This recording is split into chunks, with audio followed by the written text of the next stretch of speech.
knew that, and we started recording, that you were not into Star Wars. However, the stories are very similar. So, Yeah, it's I have to show you that meme that those little like little creatures that are in there, those little furry like teddy bear looking things. oh, the Ewoks. Yeah. Well, I anyway, there's that meme where your significant other asks you like, why don't you post pictures of yourself when you're younger? because you're And then I put that picture of that little Ewok, and then I was like, this is me when I was younger. could be So an Ewok.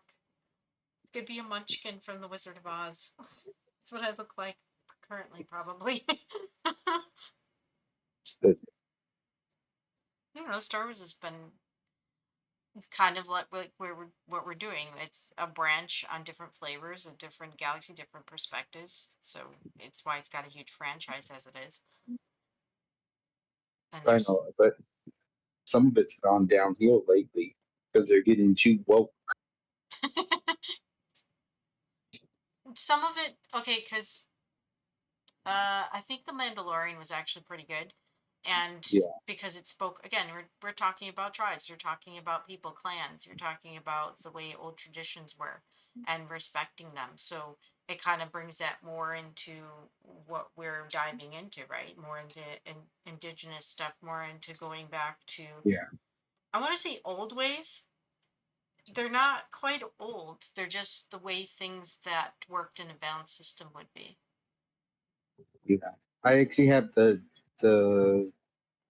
I actually had my friend beat me the Mandalorian like helmet, the like symbol. Hmm. So I have that, and then I have Baby Yoda, except for he has a Pendleton cloak instead of like in the show where he has that just regular looking one. He looks like a sack And on. then where and then he has because natives are known to like really like Pepsi. Hmm. So yeah, his hand is like out and like he's holding up something with the force or whatever, and it has a Pepsi can on it. That's cute. Yeah, I'll have to show you, send you a picture of it. All right, so here we are. This is episode 15, right? I believe this is episode Yeah, 15. 15. Okay. So we're on episode 15. I'm here with Bucky again for Tales on the Winds of Time. We are reading from the various different discords. We're in episode 15. We just talked about how we are probably going to make this one the last episode for season 1 and start something new for season 2. So that if you've come with us this far on this journey, we're going to be diving into something a little bit more new into season 2. Um, and also, we've talked about a lot of the perspectives that maybe people don't see going on in Indigenous culture. Actually, was it yesterday? Was the Red Dress Day? Yeah, the IWG or whatever it was. There's so many different variations of it. Yeah, So, again, coming down into the real parts of it, the facts of things, or um, getting into the living life of it, because things that are shifting, things we knowing where we came from and knowing these systems and cycles that don't work, how are we going to shift and move into something new that is being created? And again, unity consciousness, where we do have more people coming together. Same thing with respecting cultures and traditions, which kind of what we were alluding to in the beginning with talking about Star Wars and Mandalorian. yeah, So today's we have a list from Native Legends. Um, and I think we're starting off with Wolf Who Sang to the Moon. yeah. I Um, really like this one, even though it's more on the shorter side. I do happen to like all of them though. I I think it would be since I'm more used to long form, like more of the longer form stories. I think that I would have not like a really hard time, but sort of a it would be difficult for me to do short form stories.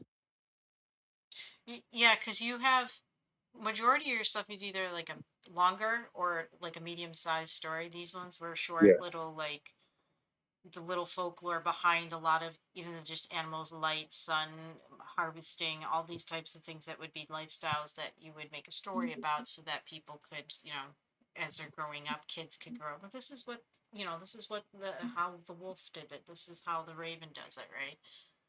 yeah, To understand the world and be connected with the world around them instead of disconnected, which I feel a lot is nowadays.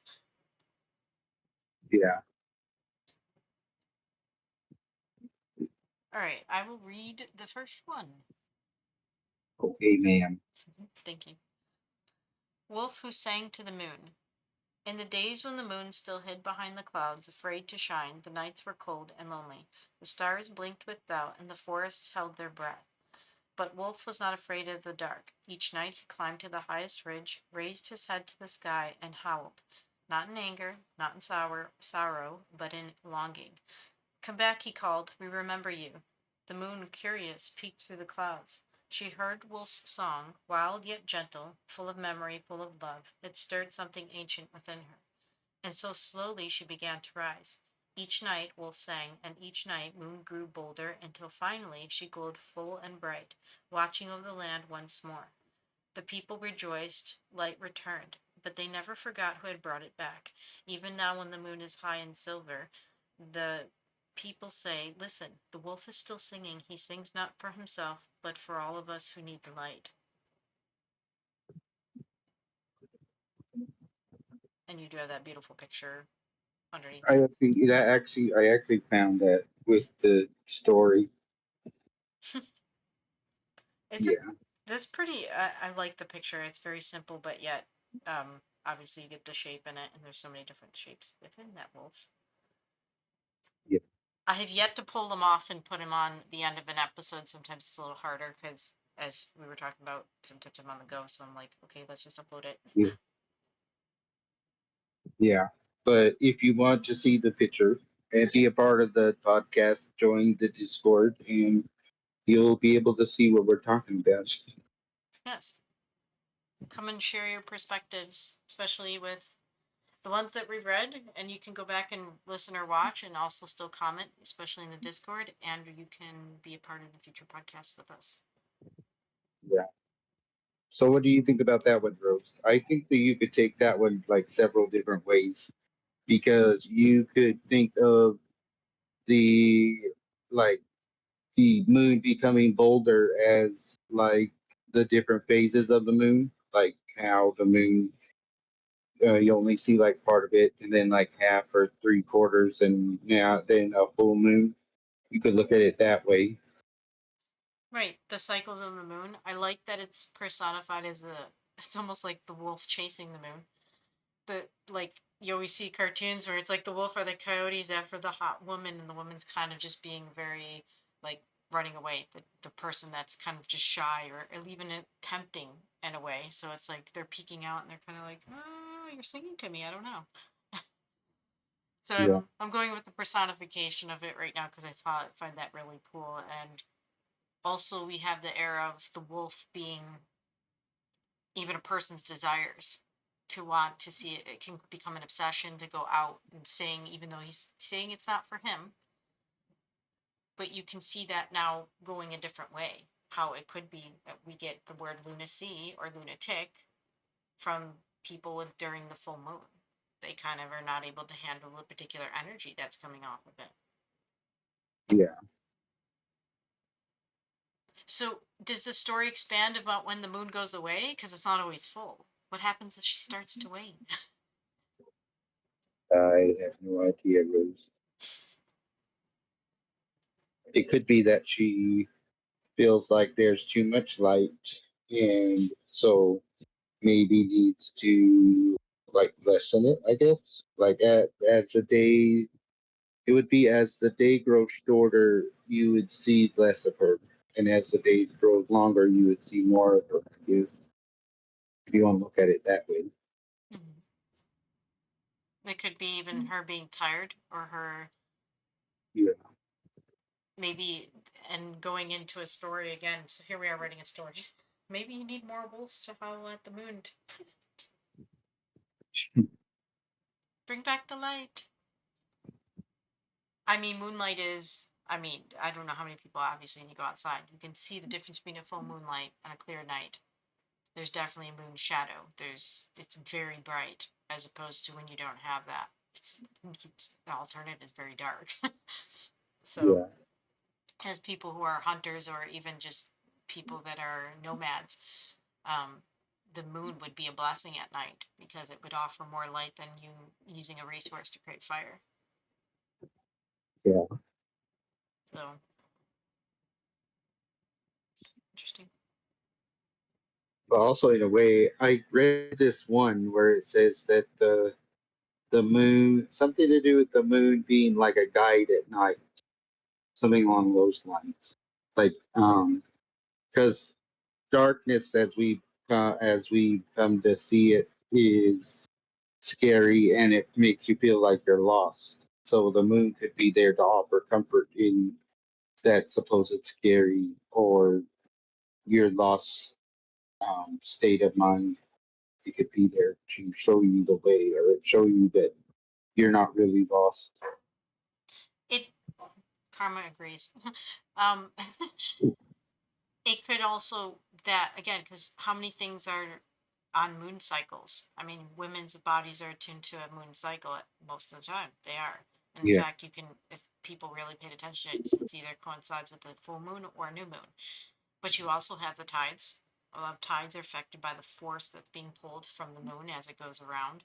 Um, and again, you're talking about cycles. You're talking about bringing something, if it's pulling the tide up when it's closest to it, you're talking about bringing things up, being pulled up, as then pushing it away. Now you're having things exposed. So, yeah, and even like you're talking about light, I mean, there are some nocturnal creatures out there, so having light so that you feel safe, so you're not feeling alone, that does bring a warmth. Even just seeing it is enough to bring a warmth inside of a person instead of being in fear. yeah. I'm not sure if you have any more moon stories. You probably should like maybe we could like go through them and Just look into that. Yeah, let's hook some stuff into it. We have the tree, we have the world turtle. We should see what we could kind of turn into a little bit of a series on different aspects of things. yeah. Then I found you another one about I think it was the Pallades. Ooh, It's that seven buffaloes one that I put. It's in. I think it's in this like category, but I think it's in the second one because I ran out of room on the first one. no, it's at the bottom of this, and it's funny because I looked at Yeah, it and I almost was gonna add it to the bottom of the list, and I changed it. Um, yeah, if we have time, we could throw that one on at the end, or yeah, we yeah, could throw that one on the end. We probably do. yeah. But All I right, thought you'd like that one. I would like that one. I think you'll like the picture of it too. Awesome. All right, you have the bear and the eagle, and I do. I know we've talked about Ute tribe and the bear being very significant for the Ute tribe, right? Yeah, So I kind of went through with that one. just think. What's today? Either tomorrow. Is it tomorrow? I think it's Thursday. Is the first bear dance here, Sundance here. Oh, I wish I So was. I might go down and set what see maybe take some pictures or some videos so I can show you. That would be awesome. I would look forward to it. Yeah. Thank you. Plus gotta go get that Indian burger. How about a fry bread taco? Indian taco's good. Indian taco. You Indian know taco. that you know that a lot of the restaurants around here call it a Navajo taco? Really? Yeah, Hmm. I don't know. We call it an Indian taco. It's But yeah. kind of like when you're in Buffalo, we call them chicken wings, and everywhere else calls them buffalo wings. I go, I didn't know Buffalo, buffalo had wings. like that commercial with David Beckham and what's his name? That one other actor dude. He's like, "You eat buffalo?" No, it's just a chicken. It's just a chicken. Uh, but anyway, shall we start? Yes. The Bear and the Eagle. Long ago, in a time when animals spoke and walked like humans, Bear and Eagle were guardians of the land. Bear was the keeper of the earth, strong, steady, and wise. He taught the people how to heal with roots, how to live with the seasons, and how to stand with courage. His paws dug into the soil, always grounded. Eagle was the guardian of the sky, sharp eyed, graceful, and full of vision. She soared above the clouds, watching over the people, carrying their prayers to the Creator. From above, she saw the path ahead, even when it was hidden. One day, a great storm came. Wind tore the trees, and lightning cracked the sky. The people were afraid. Bear stood tall to protect the forest. Eagle flew through the storm to find the sun. When she returned, she whispered to Bear, and together they led the people from fear into peace. Earth and sky, strength and vision, walking as one. From then on, Bear and Eagle became a symbol of balance, reminding us that true power comes when wisdom walks beside vision, and when we honor both the ground beneath us and the sky above. I do like that one. It's a merriment between the sky and the ground. Again, Earth being so much of ground, and you have the vision from Eagle. And actually, the Eagle has been coming up in a lot of. I did a reading recently for somebody. It actually came up as a communion card, and it showed the eagle, and it was as a indigenous person who were kind of laying down. It looked like they were looking up at the eagle, asking for Yeah, vision. So I like that again. It's this strength and unity to come together to be like, okay, they each have their own strengths, and they each have the other animal has something that the other one lacks. yeah. You can also take that as I think on the totem pole, the eagle or the thunderbird is always near the top. So that just shows like how important they are in like other indigenous cultures too, like the Alaskan natives and the Pacific um, northwestern natives. It's funny because the one cards I have a deck here, so you're talking about that. It's the secret power cards. The one card on there is for the animal kingdom. Literally shows it's. I didn't really. Must have been subconsciously in there, and I was thinking about taking these cards and maybe drawing one of them yesterday, but didn't. It shows the wolf. It shows the eagle. It shows the bear. It shows the moon, and it shows the deer. And we haven't done the deer, but it's in the next one that we're going to do. The one thing that it doesn't have in there that we didn't read is the owl, but it's in the card. It is, and it is one of the most. You see them. It's important in a lot of different tribes because you do see the bear. We talked about the whirling logs last time, which is Ursa Major, which is the Big Dipper. So again, the bear, Ursa. Um, Yeah, all of those are significant into a lot of different cultures. Even I can go in even in European cultures. You're talking Viking culture. And we are going to read about the Thunderbird, yeah, which is one, two down from here. yeah. You got to do the blooming one first. I know this was one that we were going to do in the last one, and we didn't. We skipped over it. Okay, so the blooming one. They say that once every 100 winters, when the earth grows tired and the river forgets how to sing, a deer appears, not from the forest, but from the heartbeat of the land itself. Its antlers bloom with red flowers, its body painted with stories of growth, loss, and return. Where it walks, the soil softens. Where it breathes, the seeds awaken. The elders say this is not just a deer, it is the spirit of healing dressed in beauty. It comes not to speak, but to remind that from grief, flowers can still grow. that even in the darkest seasons, life remembers how to rise. And if you ever see it, even in a dream, know this: you are being called to become something softer, something braver, something in full bloom. It's a beautiful picture, too. Yeah, I really like that picture. It I I was gonna read that one because we're going into the spring months, coming in, but I do like that. Like it said, rebirth. We see this. We see this birth. We see this death. We see these cycles that are coming in. Um, and something struck me the other day as I was going through the cards, the oracle cards I have, because I have the seasons in them. They're not in it. Most people teach, and when you go to school, it's in a particular order. We have spring, summer, fall, winter, right? What if that Yeah, order isn't exactly that particular order? What if summer is literally really the ending of that cycle?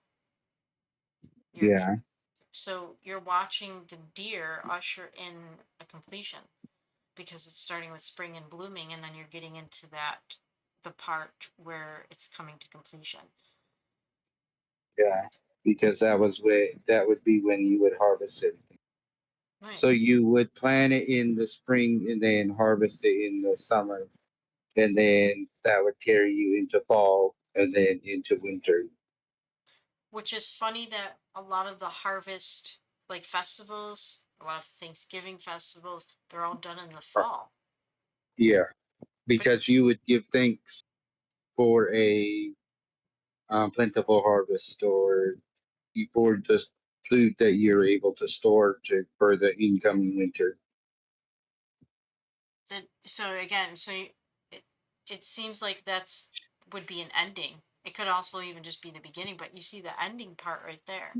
So it kind of Yeah, changes where we're seeing again even blossoms. And there are, depending on where you live, further north or further south, different things that come in. There's stuff that grows even in the winter times under the snow, even in the northern areas. Like in northern Canada, you'll get stuff, chickweed and all that will grow underneath, sometimes popping up early spring, but it's still underneath in the cold.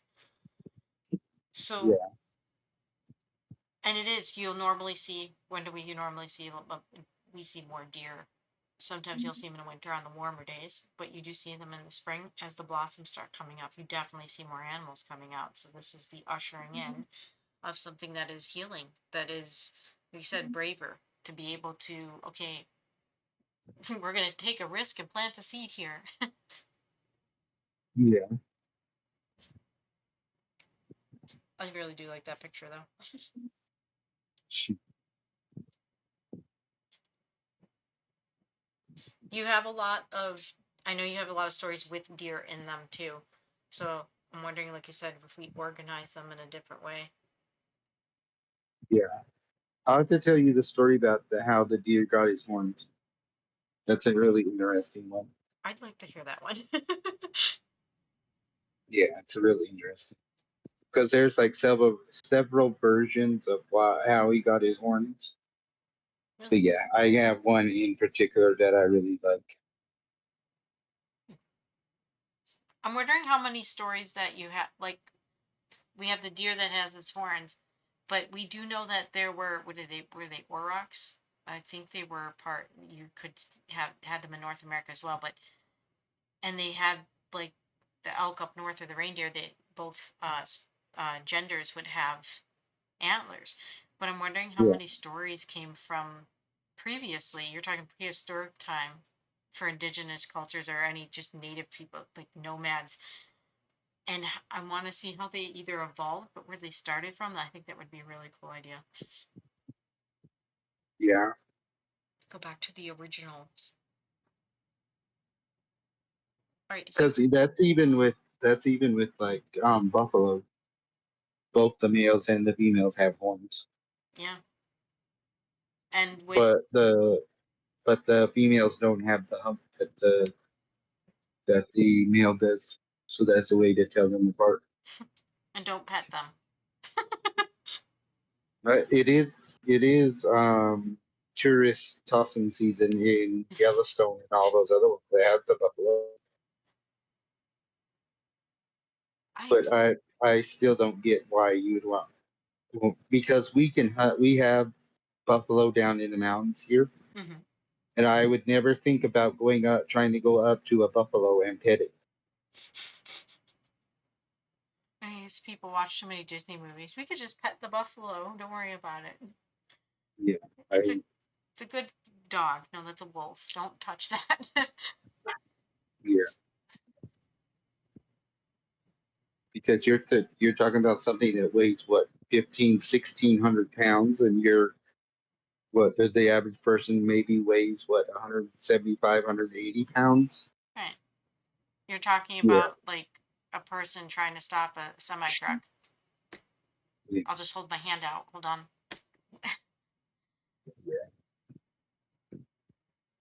Interesting. Interesting, but still funny when you. It is kind of funny. It's comical. I wouldn't say that, and maybe I have a dark sense of humor, but that's okay because sometimes you have to look and go, like you said, what would fathom a person to even think about that? It's like going up to a lion and trying to pet a lion. Like,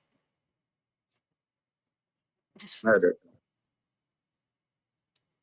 even some domesticated dogs can be pretty scary. yeah. Because even when you think about it, a domesticated animal is still a wild animal at its source. Hmm. So we may say, "Oh well, my dog would never bite." Well, your dog in the right situation would bite.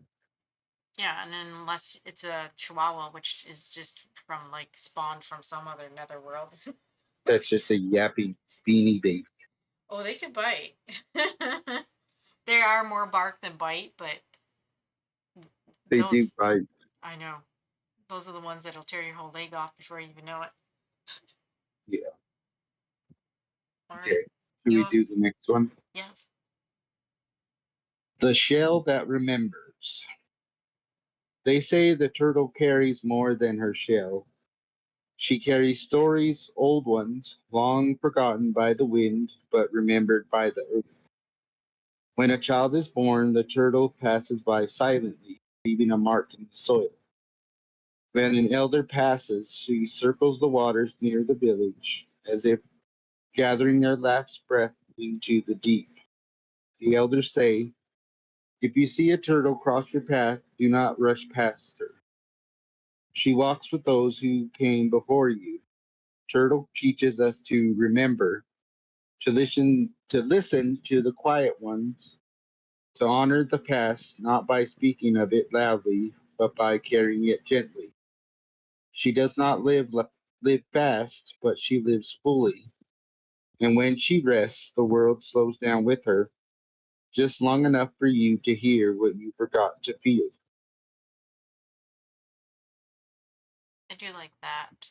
Um, and used to have a pet turtle, so I had a pet turtle too, and they'd be in my ex that she actually went in with me to go buy it. mhm.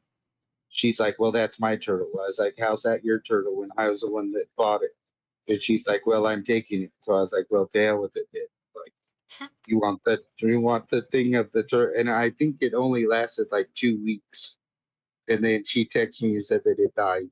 Aw, So I was like, "What the hell?" mine was a few years old. I it must have been 8 years old by the time that we gave. We thought it was a him, but we gave him to a yep. We gave him to somebody that had an outdoor pond that was enclosed and being aquatic turtle, and Yeah, found out that it was a her. So because she laid eggs, but definitely remind me of the story because it's like when I would walk, we had a huge tank for her come into the room. First, she would obviously, it's like the lady with the magic fingers who has like shrimp or fish or something that could give her, like whatever it is. And then it yeah, was if you walk softly, it is very much reflecting. Like you could look and observe her, and she would kind of reflect. She used to do the Superman show. She would lie on her stomach and pick her feet up, just kind yeah, of be like a rock. But it's funny how and it's how you're describing it, like to stop and reflect. When I came to visit here, I went to one of the it's on Long Point and it's a huge like wetlands. Um And we actually did come across a turtle. We were walking soft enough to actually come across it. And it was for a moment to reflect, to stop, it's a message. Instead of, we could have rushed, like you said, rushed by it, rushed close to it, would have scared him. Yeah. And even as we were talking about the world turtle, this is something that's turtles and amphibians, if there are a lot of them that are breeding in an area or you see a lot of them, generally speaking, like, and scientists have done this, other people have, ecologists or anything, there, if you get a lot of them in your area, it means your ecosystem, your environment is starting to heal, because they're very touchy in their environment on what they can survive in. And so to have a healthy, non-polluted environment, if you see a lot of frogs and turtles, it means that things are actually progressing to heal in that land. Mm,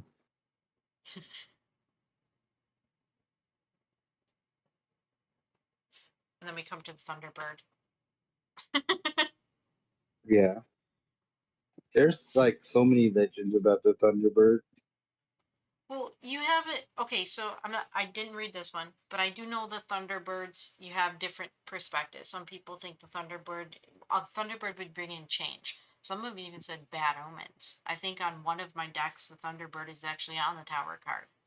So it means Yeah. this really profound shift. And then you have people going, well, what are the Thunderbirds? Were they dinosaurs? Were they like pterodactyls still somehow alive? Or giant eagles? Because, and I remember reading this recently, just recently, like a couple weeks ago, that in New Zealand, one of their legends, which would be a Thunderbird legend, of a giant eagle. And they did find remains of eagles that had a wingspan of 8 feet and easily could drop, by the time it drops from the skies, it's like 150 pounds of freaking force, tons of Yeah. it's onto whatever prey. And there are stories of them picking up people, those eagles, and basically picking them up, just swooping down and grabbing them. They're that big. So Yeah. I would like to hear more on them, to see what other people, again, other legends on them, other stuff that's going on. And there's so many different animals and creatures that we don't know about that are still out there.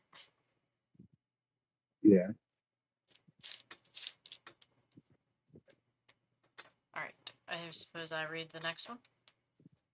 Yeah. Unless you want me to read it. um no, I got this one.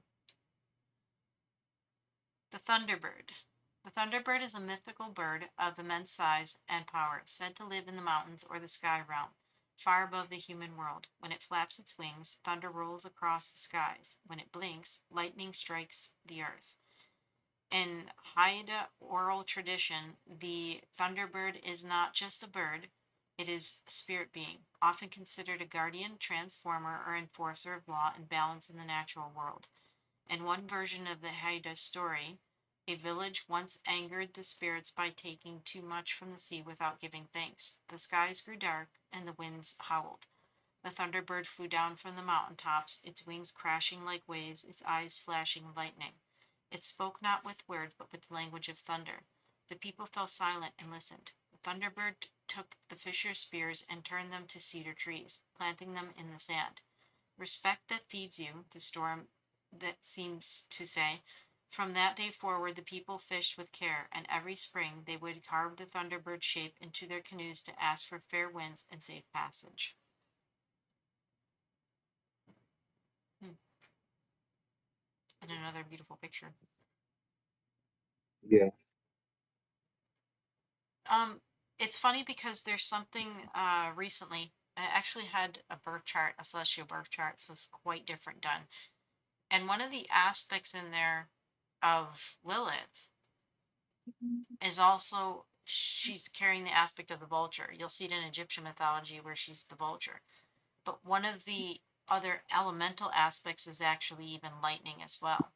So it's funny that you're wondering if there's even giant vultures. We see giant condors in the Andes, and you see this familiarity, or at least this kind of connection with thunder and storms.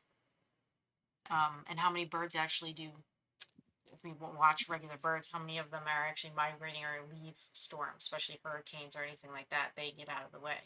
They're one of your first signifiers that something's coming. Yeah. So, okay, so another question that comes to mind is, and I know I've studied some of it on there. How many of the, if you know, if you don't, we could look it up, but how many of the indigenous tribes that lived along coastlands that had hurricanes, tornadoes, even Tornado Alley, but even things like storms off the ocean, would they stay around or would they normally migrate? I would. Uh, well, the way that most of them were nomadic, so they stayed in a place for a certain amount of time and then moved on.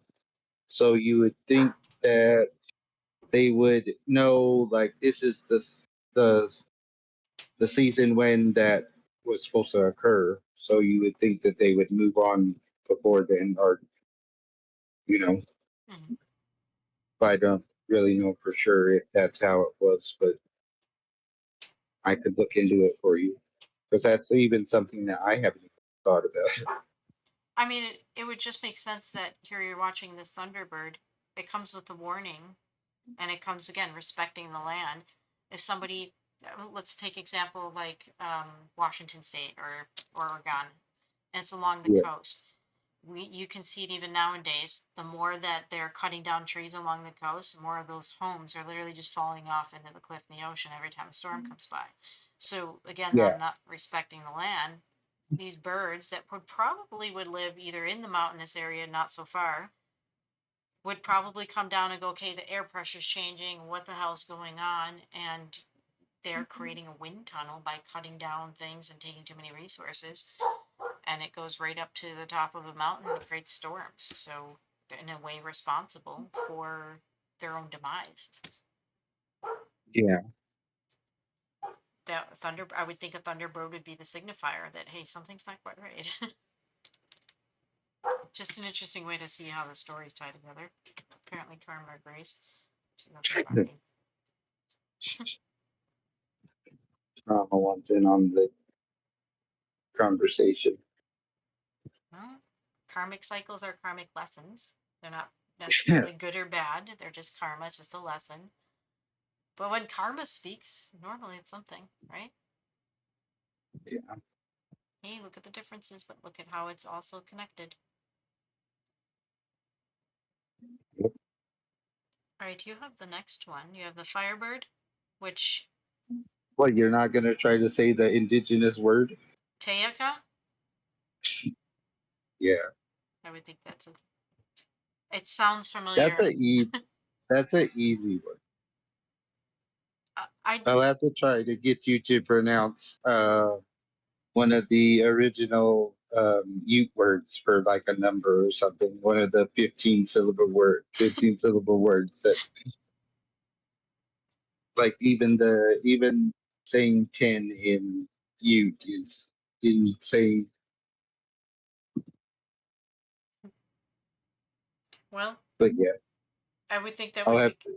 We should do that at the end of each episode. I should find one and be like, okay, see if we can pronounce it or see if I can pronounce the word. I wouldn't mind that. yeah. And then we can the word of the day. So here we are going back to like Sesame Street now.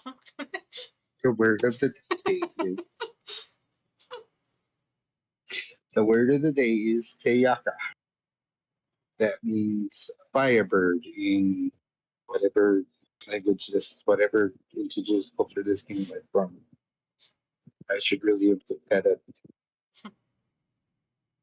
But if you go on Google and put that in there, it autocorrects it to something completely different. Okay, so if you break, I'm going to break down the words to at least other Yeah. languages that I do know. Teya or Taya, it can go back to Greek or Hebrew and even back into Egyptian. Actually means like divine goddess. It means like gift to God. But Ka Mhm. is usually life force, right? It's your Ka is your energy, your fire. Again, Yeah. fire, flower, life. They call it Ka. So if you're gonna put those together, it would be divine goddess or light force. It's all mixed in. The fire within, soul, basically. And that's with me Mm. not reading the story because I have not read it.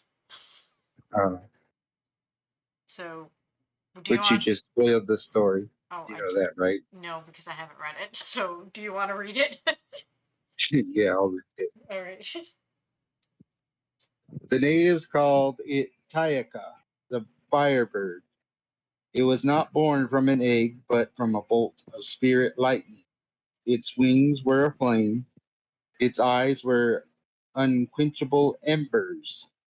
Teya'Ka was a messenger between man and the ancestors. It flew through the sky like a living flame in space. It did not sing, but the wind through its wings sounded like a sacred drum. The natives believed that whoever dreamed of it would bring light to the tribe. Every winter, the campfire lit up with its story. It left no trace, only courage in the heart. And when the sky was red, people whispered, Tayaka flew here. And then it's another beautiful picture underneath. Yeah, So, spirit, and you're also talking about red skies, and you probably would be more considering of a sunset, but you can get red skies in the morning, which would mean rain, which could also be thunder too. But yeah, this is talking more of like we're talking about the spirit of it, the spirit itself. It's your the Bennu bird, which would be your phoenix in like Egyptian, even in Sumerian, same kind of. I think it had a different name, but it is the same concept. Um, and it would the fire flower of life, which is actually mentioned in the Emerald tablets, is also talking about your soul light, your spirit light. That's a flower blossoming, a lotus flower, but also more like a bird. Your spirit's like a bird, your soul yeah. is. So it here we go talking about, and it's again these the language of it itself. We're talking about the language of it and breaking it down, but not into Native American or at least North American indigenous. We went back to a different word origin, and yet it's the same thing. So it's interesting that Yeah. again we see how is there's a quantum like collective going on, a collective consciousness. Hmm. So let's expose it all. The entire Matrix. We're going to tell you everything in the next season, so you'll have to stay tuned. And if you want to get inside talk, you'll have to come into the Discord. You want to know how reality works? Me and Bucky will tell you. Or Bucky and I. Yeah. All right, so the last one, and thank you for reading that one. Firebird is special. The last one we have is Spider's Web, A Story of Creation and Connection. And some of the reason why would like to read this one, I have been seeing spiders everywhere for the last week, like everywhere. All crawling on me, crawling in the van, in my vehicle, in the house. I woke up and one was crawling, and I was sleeping against the wall, right across the wall, and I was like, okay, right in front of my face. It's like, hi. Did you find that wasp or whatever was in your van? No, I think he probably flew out, but every time I go and open my van, they try to fly in. And actually thinking about it, wasp hornets, they actually will go after the spider webs. I have a lot of spiders in my van, and yes, I keep them in there. I don't mind them. I like spiders. It sounds Mhm. weird, but they will eat the spider web, sometimes even the spider. So it might be a reason why he kept the hornet and wasps trying to keep getting into my van. I have a spider van, spider van. All right. The spider's web, a story of creation and connection. Long ago, the spider spun her web in quiet corners of the world. With each thread, she wove a story, a connection between the elements of the earth, the air, and the sky. Her web was not simply a trap, it was a map, a symbol of the interwoven relationships that bind all things together. It was in her web that the past, present, and future converged, and where the forces of nature intertwined in perfect balance. The vibrant colors of the spider represent the many faces of creation. Red, the color of vitality and life, pulses through the spider's body, symbolizing the energy that flows through all things. The black is the strength of the earth, the foundation upon which the web is built.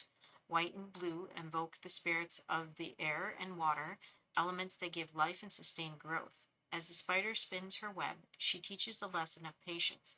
Each thread is laid with care, one strand at a time, reminding us that great things are built slowly and with intention. Her legs, stretching outward in every direction, represents the many paths that can be taken in life. No matter the journey, they will lead back to the center, the heart of the web, the core of existence. The web itself is a powerful symbol. It is the network that connects us all, from the smallest creature to the grandest spirits. Just as the spider's web catches the morning dew, it catches the stories of the world, holding them in place for all to see. The intricate design of the web mirrors the complexity of life, where every action, no matter how small, ripples through the fabric of existence, creating effects that reach beyond our understanding. In the spirit world, the spider is a guide, a teacher who shows us that everything is connected. She reminds us that we are not isolated beings, but part of a bit larger whole, bound together by invisible threads. Whether we realize it or not, each choice we make affects the world around us, just as the spider's every move shapes her web, just as the spider's every move shapes her web.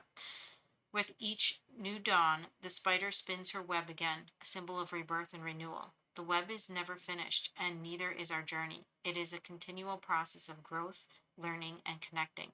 The spider teaches us that while we may face challenges and obstacles, the strength lies in the connections we create along the way. As you look at the spider's web, remember this: just as the spider spins her threads to connect beauty and meaning, so too can we weave our own stories into the fabric of the world, connecting with others and creating something greater than ourselves. Yeah, Rose, you're a spider. I am a spider. Let's connect. Please hold, like the little person at the switchboard, Please hold and let's just connect the lines. Um, some of the aspects I like, again, the dewdrops. If we look at water is a symbol of emotions, energy motions. Emotions go on waters. You see them in cups, and the tarot cups, which are water, is usually represented, again, of emotions. So she's reflecting in a way as she gets the dew is trapped on the web. She's reflecting, like you said, all the stories that were there, all the emotions that are kind of trapped in the web, so that people can understand. And you have all these. They are spinning webs. Usually, spiders spin them for intention. There's a purpose behind them, whether to lay eggs, whether to capture prey, whether to even be in a abode, a place where they wrap enough around them like a cocoon. And I like that you had all of those aspects within this particular story. I do like this spider on the bottom. You have the red with the black, could represent the Black Widow, which again, it's not as isolated, but yet she is something that defends what she has, right? Like in a way, or at least keeps the children, the next future safe, the baby spiders. And a lot of the Yeah. colors. So it also makes me think about, as we were talking about this, we didn't do the Seven Buffaloes. Think we're at 48 minutes. Might be, I don't know how long it is. No, it's not too long. If you think about the seven, we'll talk about the star systems, even the celestial, which, if you want to read the last one, you're talking about a spider web of stars. You're talking about a relay of light, because trajectory wise, most stars are born in chaos, right? It comes from an explosion, it comes from a big bang, whether it be a small one like in a supernova and some gas cloud next to a bigger galaxy. They have a trajectory, they have a pattern to how that explosion came out, to how it was created, to how those gases and molecules reformed to shape something.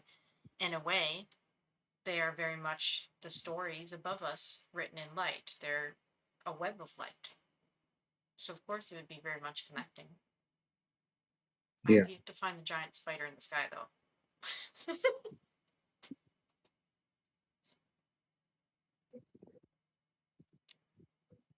All right, did you want to read the Seven Buffaloes? Uh, yeah, we can if you want. I think it would be a good ending. Okay. I was like, I did scroll down far enough, right? It's at the bottom, yeah. Yeah, I know. I posted it. You know, you could, if you have any that you want posted, you could post it. Thank you. Sound like I'm the only one that, even though all of them are things that I posted. I still have like a bunch of them that I haven't posted either.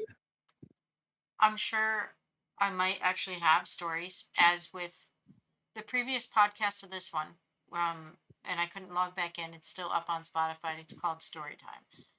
The first three Yeah, episodes had a lot of the different mythologies and folklores that were mixed in. So again, a lot of the stories are intermingled. I may still yeah, actually have a bit of them that I didn't include in those first three episodes that I could, if you want, we can post them and talk about them once every few episodes if anyone's interested. yeah. All right. Thank you. Because I'm always open to starting new stories. How, and then I'll post something, be like, I can make a story out of that. And I'm like, yes, let's make a story. Be like, I already know a story about that. I know. You're like, I already have one like this. It's up here. All right. I think I've done that more than a few times. Like gone and been like, ah, that's a good story, and then gone and looked and been like, well, I already have a story like that. Most stories, you can even go back to movies, whether they're the Avenger movie, whether it's a Star Wars movie, which you haven't seen, whether it's a Disney movie at this point. If you really pay attention to them, most of them have pretty much the same repeating aspects in them. So, understanding how that basic code is created and how you can have a tree that branches out from that core, from that seed, allows you to kind of explore any which way, because then you're ensured you have the code, you have the Fibonacci spiral, you have the sequence already, so that this way you know you can add to it. You can fractal off of it. Yeah,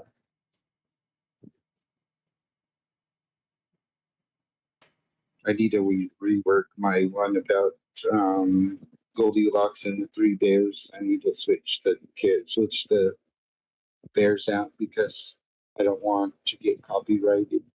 You should do Goldilocks and the other bear, like different kinds of bears. The Utri bear. Wait, what are you coming in my Or the house and eat my stuff for? What? I don't understand that. yeah. All right, you. Okay, should we do the seven buffaloes then? Yes. Okay, this is seven buffaloes. Seven buffalo bulls spoke to one another. They said, we want to be able to make ourselves into something where we can watch over the people. One of them said, we should make ourselves into trees.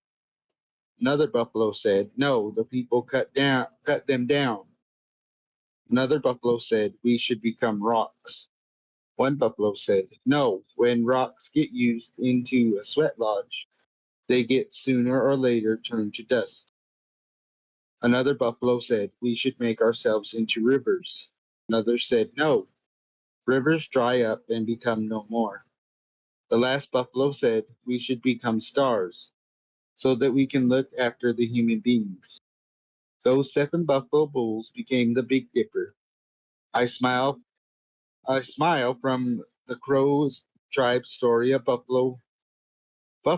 Americans and Canadians tried to exterminate buffalo, and every single buffalo that is alive is from the last 23 buffalo, and it is because of the Crow tribe taking care of them, because they went into the Yellowstone National Park, specifically Pelican Valley, to save their lives.